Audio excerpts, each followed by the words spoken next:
to a Dodgers game. I found out he paid $55 for lawn seats at a Dodgers Guardians game. Yeah, which was a lot more than I was expecting.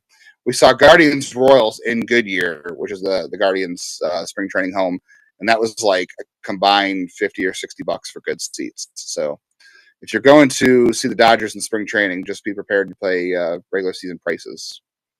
Well, that's crazy, and people pay them too, I'm sure. So it's a very intimate feel. That's the nice thing about those stadiums is that it is an intimate feel. You're a lot closer.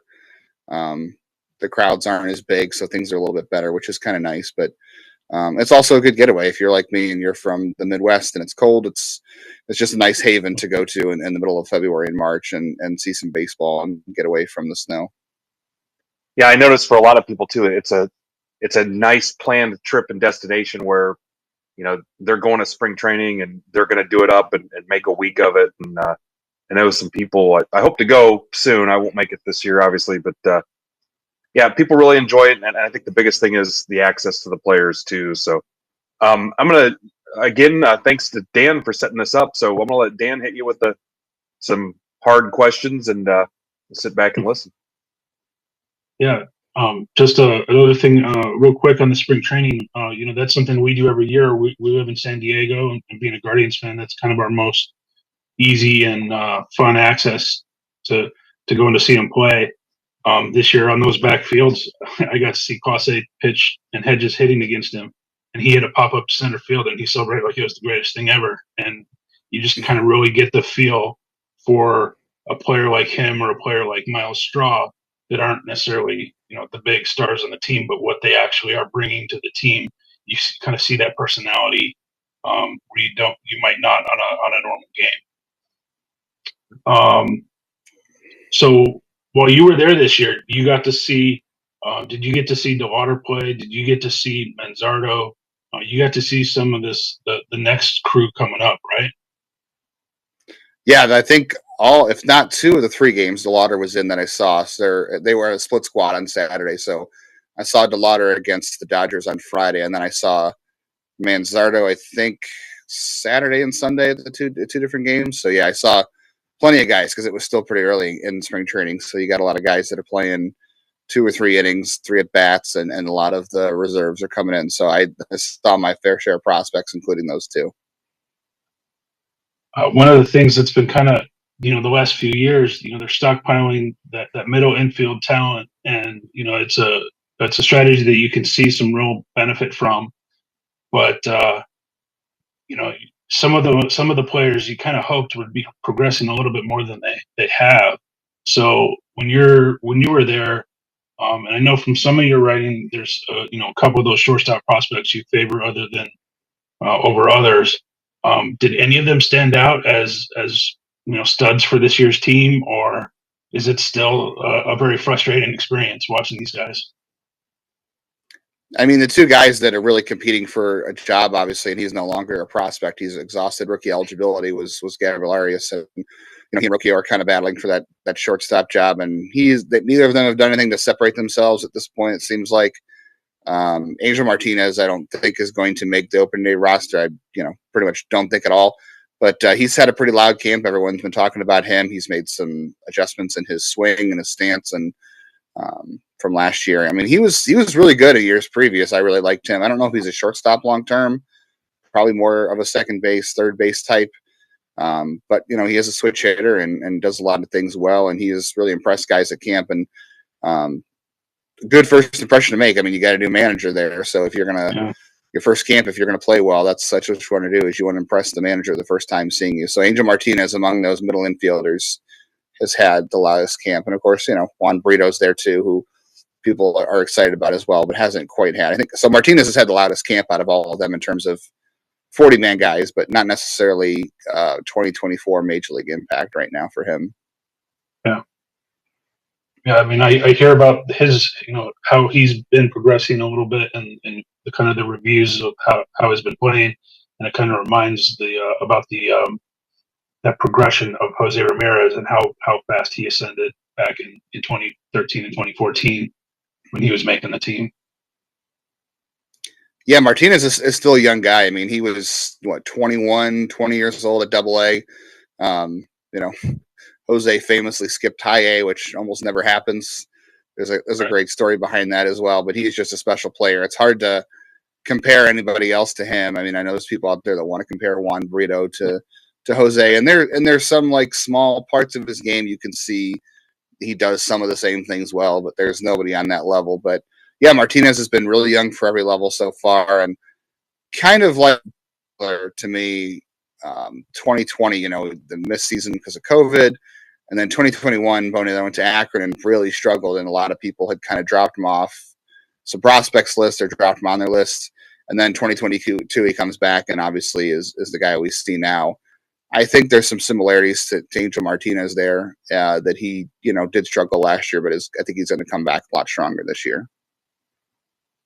If there's one player, beyond this AA and AAA level that you see jumping into this the higher echelon of the Guardians group that's kind of under the radar now, who would you see that coming? I mean, a lot of people are excited about Jason Chourio, who is the brother of Brewers' top prospect, Jackson Chourio. Some of that, is due to name value. I do think he gets some hype just because of his brother. He is definitely not the prospect his brother is, but he's still a good prospect in his own right. I mean, he's more of a traditional center fielder where I think Jackson probably winds up in a corner. More speed than power, a little more hit tool. But, he's got some exciting tools in his own right. Another guy I'd probably watch to pop here soon. People are going to be interested in. This is a long way off. So, there's a lot of potential pitfalls in his game, a lot of holes that could happen. But Rafael Ramirez Jr. is a shortstop that I saw a lot in Arizona that I was watching last year, just kind of through other people and stats. But big frame kid who's playing shortstop right now might outgrow it. There's some swing and miss to the game. So, there's a lot of a long way for him to go and could easily bust anytime soon. But guy who could hit for some power from the left side and just has a real big physical frame that's exciting. It's easy to get excited about. So I could see Rafael Ramirez, if things come together for him, being someone people are watching here soon. Very cool. Hey, so Justin, sorry, go ahead, Dan. No, I was going to say, Ben, do you want to ask about league wide? So I guess I'm curious. League wide, obviously, whether it's intentional or not, you see a lot of other players.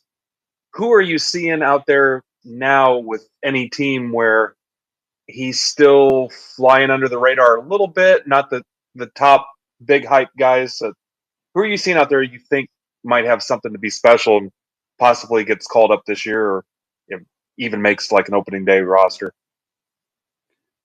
I'm trying to think of my favorite systems, honestly. I love the Brewers system. I love their draft. I mean, I think people obviously know a lot about Jacob Misiorowski, one of their pitchers who's, 6'7", super thin, probably a reliever. I'm curious to see what they do with him this year. I like a lot of their hitting prospects. I mean, Tyler Black is a kid who I don't know if there's room for him at the major league level currently because they have a couple other guys, but they have a need at third base. Sal Frelick looks like he's playing some infield this year. I really like Sal Frelick still. Tyler Black, though, has just had great numbers in the minors for the Brewers, and I'd be excited to see him up this year because I really like their system and I like their draft last year as well. They took the third baseman from Wake Forest that I really liked last year that I wanted to fall to the Guardians at 23 that didn't quite happen. So they're an exciting system. I really like the Mets getting Drew Gilbert in that Justin Verlander trade. I'm a big fan of Drew Gilbert. I like a lot of the Tennessee hitters that came out there. I think he can make the major leagues this year at some point. I really like Drew Gilbert. Another guy they got in that trade too, the first baseman, I'm trying to think of his name as well, but the first baseman they got in that trade too, Ryan Clifford, I think. That was a really good get from the Mets. So those are a couple guys that I just, can remember off the top of my head that could be up this year. Yeah, so we've got the Fort Wayne Tin Caps, which is the Padres high A affiliate here. So I find myself kind of digging deeper into, the farm system here. I kind of follow guys on their way up, on their way down a little bit. And I guess not necessarily team specific, but what's the thought process for some of these guys? And maybe it's something specific to Cleveland too, where, we've got a guy that's coming up. We've got somebody established in the way. We need to wheel and deal. Is this guy taking a step back for a little bit till we see more? What's some of the team's logic as far as, when they assign somebody off the spring training into the minor league system? How do they decide who goes where, I guess?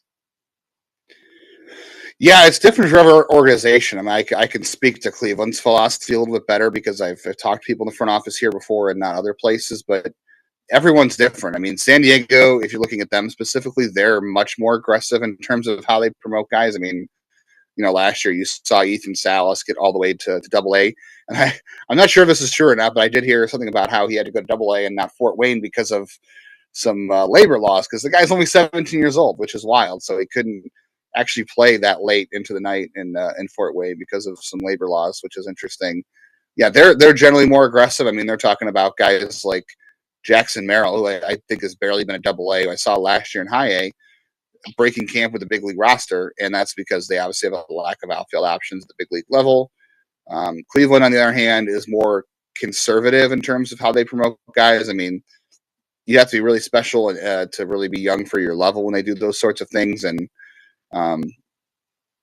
it's a lot of off the field stuff too that I know for sure Cleveland notices. It's not just your skill level and who you're ready to play, because they always say they'll tell us what level they're ready for in terms of their talent and that, but it's your work ethic and your routines, maturity, because the biggest thing for a lot of these guys, especially at the younger levels, is let's say low A Lynchburg, like Jason Churio, for example, started last year in the complex leagues. When you go out to an affiliate like Lake County or Fort Wayne, whatever it is, for some of these younger guys, the teenagers, the 19 to 20-year-olds, and even guys that are from the Latin American countries that aren't college draft picks, this is their first time living on their own. They're living with teammates, and they're kind of responsible for their own, well-being and their own day-to-day activities, showing up to the field. Teams are getting better about feeding them and making sure these guys are properly, have proper nutrition, things like that, but getting to the ballpark. So I think some of that too is maturity too. When you're talking about lower levels, is they need to be sure that this guy is ready to go live on his own in some city that he's never been to before, especially non-English speaking players at times. It's a big adjustment. I think people really overlook, an 18 or 19-year-old kid going to live in the Appalachians in the West Virginia or the Carolinas for the first time. So teams I know do pay attention to that in terms of, are they ready to handle this responsibility, and do we trust them to have a good routine and a good work ethic? So that goes into it as well. And there's also an issue of backlogging too. Like, for example, last year Cleveland had Parker Messick at Lynchburg, and he was the guy who pitched at Florida State. Had no business pitching in low A last year at all. I mean, he was just way better than the competition down there. The elimination of short season ball has really made that clear in terms of how rough that league is getting. But they needed guys, healthy arms to throw innings at that level. They didn't have enough arms to send to that level, so they needed someone who could go out there every 6 days and pitch. So it just happened to fall that way, and they had enough guys to fill out the next level rotation. So sometimes it's also, where can this guy get the most at bats or innings pitched, and where can he play the most? Not necessarily, where his talent level is, which should be the determining factor, his talent level, but sometimes it's, where do they have a need, and where can this guy get playing time? Because it doesn't make sense to have a prospect sit on a bench and play twice a week at a level where there's nowhere for him to play. Yeah, that's a great point too. And one of the things you touched on too is, the age and the maturity. I think sometimes people forget. In some cases, even like Salas, 17, these kids 18, 19 years old. And I've got older kids too, and I can't imagine, some of them going to a totally different city, and especially if there was a language barrier too, and all the pitfalls they might run into and distractions and stuff. So one thing I wanted to touch on too, based on what you were saying.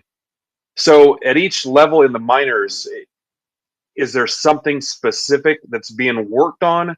Is there more of a focus? Because obviously hitting 350 in one league is going to be different than hitting, 320 in another league, or maybe the average is there, but at that level, they're really working on other things. What can you tell me about that? I don't think it's necessarily level specific. I mean, for hitters, if you want to generalize it a little bit, like high A is probably the first time you're going to see guys have a quality breaking ball, and maybe they can throw it for strikes most of the time. Everybody's so individualized though. Like I've seen in years past with Cleveland, like Tanner Burns, I'll point out, for example, a couple years ago in Lake County, there were starts where he was just working on like throwing his fastball and non-fastball traditional counts, or throwing his slider and non-traditional counts. Like it's all individualized based on the game, so it's really hard to say. Everybody's working on something different, which is why I always encourage people when they're looking at minor leagues to not scout the stat line in the box scores, because player X might have a 3-for-4 day with 3 doubles. It might be great, but he might be facing the last pitcher in the rotation or on the bullpen that week, or he might be facing a starter who's coming back from an injury, or he might be facing a starter who is going out there today and being told, okay, we want you to throw your changeup in this count, in this situation. Like everybody is so individualized. So like, that's why I'm so against scouting stat lines and box scores, because to really dig into how a prospect is doing, you've got to watch the games, and you kind of scour, like, I don't want to say Twitter's kind of rough these days with how it all operates, but you really want to try to find people. Like I follow a lot of people who cover different minor league teams, so I can kind of see the stories that are going on. Like, do I know if this pitcher is working on something, and that's why he might have had a bad start, and that's why a certain hitter might have been able to take advantage of that, and those kind of things. So it's very individual at every level. But yeah, you go up to AA, and guys have two pitches they can control at any time, and one of them's a breaking pitch, and they have better command. And as you come to AAA, you get like some of your retreads that have been in the majors that are just kind of hanging on, or there is depth. And you want to test certain hitters if they can hit guys who have had success at the major league level, and if they didn't stick. But yeah, it's different at every level. So high A, the competition just gets better, and certain guys get better at certain things, whether it's reading a breaking ball, or taking pitches on the black, or being able to throw a breaking ball in a fastball count for a strike. It just the more nuances. Yeah, I tell you what, this has been great for me specifically as somebody that, just your comment about the stat line and stuff too. There's so much knowledge and depth and learning that can take place, in the minor league level. I really appreciate what you do and the service you guys provide too. So we had a burning question that Dan and I almost wrestled over to see who was going to ask you. So I'll let this was all Dan's doing. So I'll let Dan ask you, and we'll see what you say.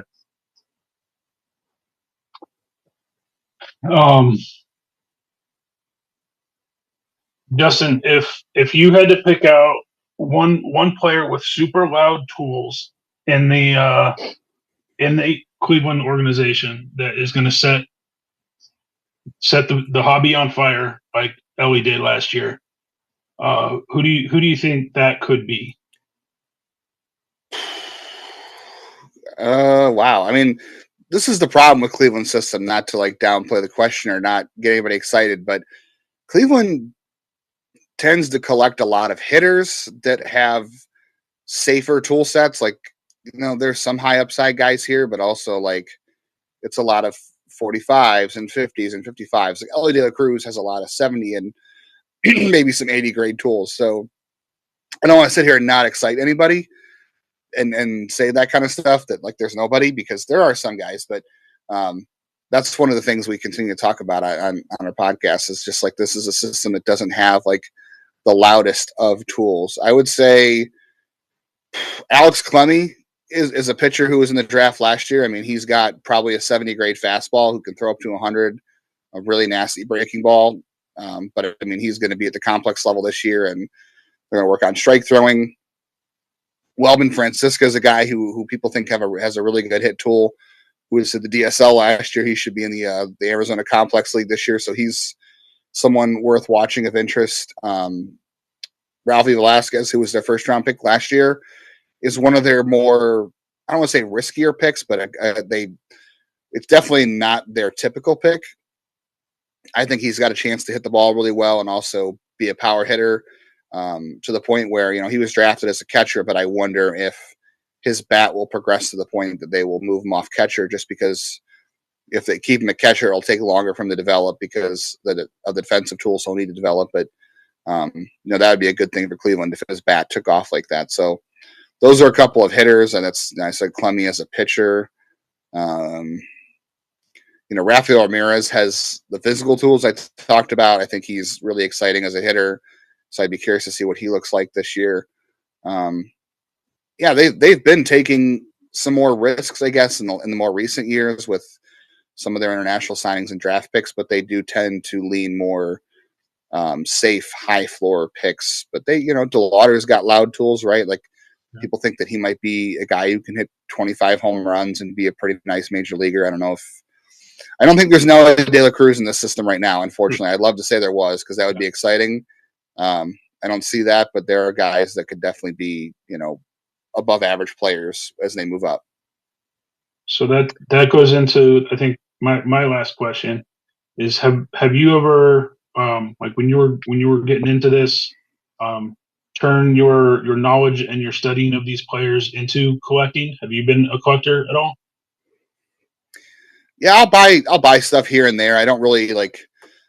When I was a kid, I used to go to a card store in my hometown. Like every weekend, we would get allowance from chores and stuff. I would definitely be buying baseball cards. I mean, I've got my wife already says I have too many cards as it is. So if I went out and bought cards new now, she'd probably lose her mind. Like I have old school like Bowman's Chrome and those kind of things. I've got probably like, I don't know, 50 Jim Thome rookie cards. Like I'm a big Jim Thome fan, so I collected his cards for a long time. But not so much anymore. Kenny Lofton's the guy for me. Yeah, I've got like a whole Jim Thome shrine behind me back there on my bookshelf. But every now and then, like I'll go to Target or I'll go to Giant Eagle and I'll see like a pack of cards and I'll buy it. I haven't been as deep into it, but I got a really good friend who will buy this stuff and I'll talk to him about it. And he's got a bunch of cards for stuff to sign, so I do keep up with it through him. I just don't know if I have the room to put any cards in there before my wife makes me throw out some old ones. Yeah. Looking behind you, I see plenty of room, Justin. You could easily buy more. And you tell her I said that too, that there's plenty of room down there. So you should be good. So like for me, when I think of Cleveland, because a lot of times I'd listen to Yankees and Indians games on the radio. So like Alomar, both Alomars, even Manny Ramirez, CC when he was there, stuff like that. And of course, going back to the playoff games and, Jabba Chamberlain and the midges and all that stuff. So it's funny because in that time, I really disliked the team just because of the personalities and stuff. But for Cleveland fans, I mean, they're passionate fans. And if you've never been to a game there, it's a great place to see the game. And they're actually, it's probably the city I feel has been the most welcoming to the visiting team. And the last few times I try to go at least once a year, it's always a good time. The seats are great. The people are friendly. It always scares me when they start to load up and see them moving up in the standings and stuff, because it brings me back to those times. So, Justin, so give us, tell us where we can find you, what we can do, how we can support you. The knowledge is amazing. I mean, a lot of this stuff, it's just, you can tell you're passionate about your craft and you're good at what you do. So anything we could do to support you, let us know where to find you and where to see your work. I appreciate that. I appreciate the time to come on here and just chat about prospects and other things. I'm always looking forward to those kind of things. Yeah. Writing every day at Next Year in Cleveland, .substack.com. Definitely check out that, because social media anymore is not a reliable place, as you guys may be finding out. To share content, you got to find different homes. Like you guys do a good job of that, getting the community in different places when social media starts to act up on you and doesn't necessarily like Substack. So if you want that, definitely sign up for the email. It's free. I don't charge for my stuff right now. I can't say I won't in the future, but I don't right now. I do let people subscribe if they want on there money wise, but I don't require it for anything I write right now. And we have daily content on there, whether it's breaking down yesterday's spring training box score. We'll do that every night throughout the minor league season as well. I attend a lot of games in Lake County out here in Ohio, a little bit in Akron as well, and I get down to Columbus once or twice a year. It's a little bit of a drive for me. So we have draft content. Obviously, it's a big year for draft stuff for Cleveland because they're picking first overall. So we'll have a lot of draft coverage this year. And then Lockdown Guardians, you can subscribe on YouTube or wherever you get podcasts. We're also free there. And we're 5 days a week. So if you're a Guardians fan and you want daily content, that's the place. We're recording Monday. We have episodes Monday through Friday, digging in deep into the weeds on stuff. So we'll be there every day this year during the season, and we do a lot of heavy draft coverage over there as well. Well, again, I appreciate you kind of being our test subject. This is the first time we've tried to stream content through one of our team districts, and I'm excited about what we're trying to do, and hopefully we can do this in the other 29 rooms as well. But and then Dan setting it up, and you were quick to respond too.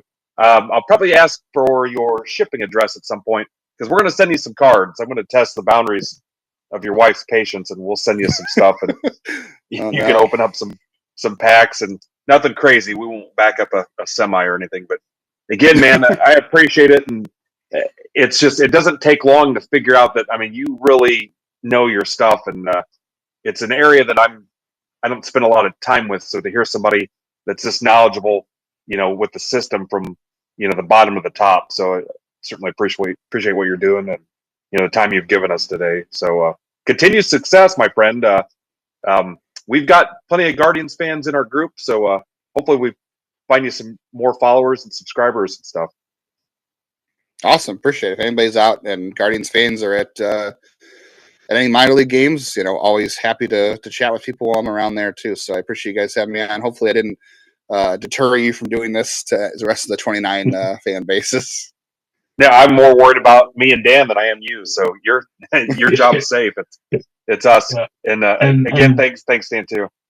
Yeah, and Justin, I'll copy the link to the team district in our chat on Twitter.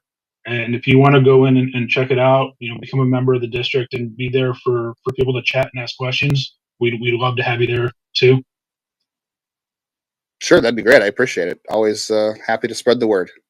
Yeah, that's a great idea. Yeah, and then feel free to post anything you want to share in there as far as links and content and things like that. So, got lots to share. Hopefully people will appreciate that. All right. Hey, thanks, Justin. Again, Locked on Guardians, and next year in Cleveland. And good luck to some point, unless they're playing my Yankees, to Cleveland this year. And I'm sure we'll be checking in with you again soon. All right. Sounds good. Take it easy, guys. Hey, thank you. Thanks, Justin. Thanks, Ben.